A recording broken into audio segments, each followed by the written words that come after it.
যৌবনের যে বয়সটা, ওই বয়সে ছেলে হোক মেয়ে হোক আমরা সবাই ভুল করি। কারণ এটা হচ্ছে আমার মাইন্ড সেট হয়ে আছে, এটার জন্য আমার গার্ডিয়ানকে আমাকে সেভ করতে হবে, আমার বয়ফ্রেন্ডকে আমাকে সেভ করতে হবে। এখন যদি আমার বয়ফ্রেন্ডটা আমার ইমোশন নিয়ে আমার ওই সময়টাকে আমাকে বাজেভাবে ইউজ করে, মানে তার দায়ভার ওই বয়ফ্রেন্ডের নিতে হবে। আমরা যখন ছোট থেকে বেড়ে উঠি, আমাদের বাবা মা কিন্তু আমাদের অনেক শাসন করেন। কারণ একটা মেয়েকে জাস্ট একটা ফুলকে যেমন একটা ফুলের বাগানের যখন থাকে বা একটা ফুলকে মানুষ যখন ধরে যত্ন করে, একটা মেয়ে মানুষকে তার গার্ডিয়ান সেম ওইভাবেই যত্ন করে যেন একটা ফুলের টোকা তার মেয়ের শরীরে না লাগে। বাট আমরা যখন বড় হই, বয়সে আমাদের যে বয়স, আমরা বলতে গেলে আমার যে কথাটা সবসময় বলি যে যৌবনের যে বয়সটা, ওই বয়সে ছেলে হোক মেয়ে হোক আমরা সবাই ভুল করি। কিন্তু এই ভুল থেকে আসলে মানে আমার যে বয়সটা, আমি ভুল করবই।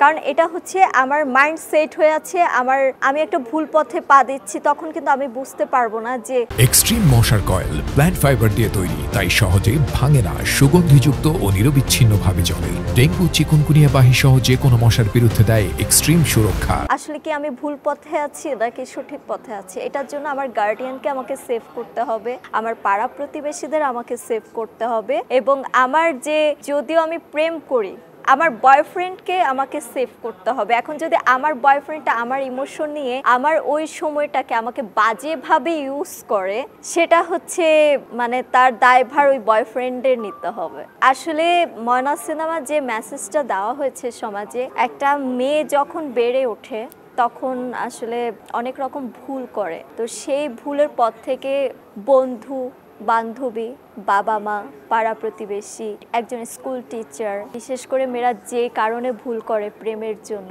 বয়ফ্রেন্ড, সব বয়ফ্রেন্ডদের সতর্ক থাকতে হবে যে আমার গার্লফ্রেন্ডটা যেন সেফ থাকে, সেটা আমার হাত থেকে হোক বা অন্যান্য পরপুরুষের কাছ থেকে হোক।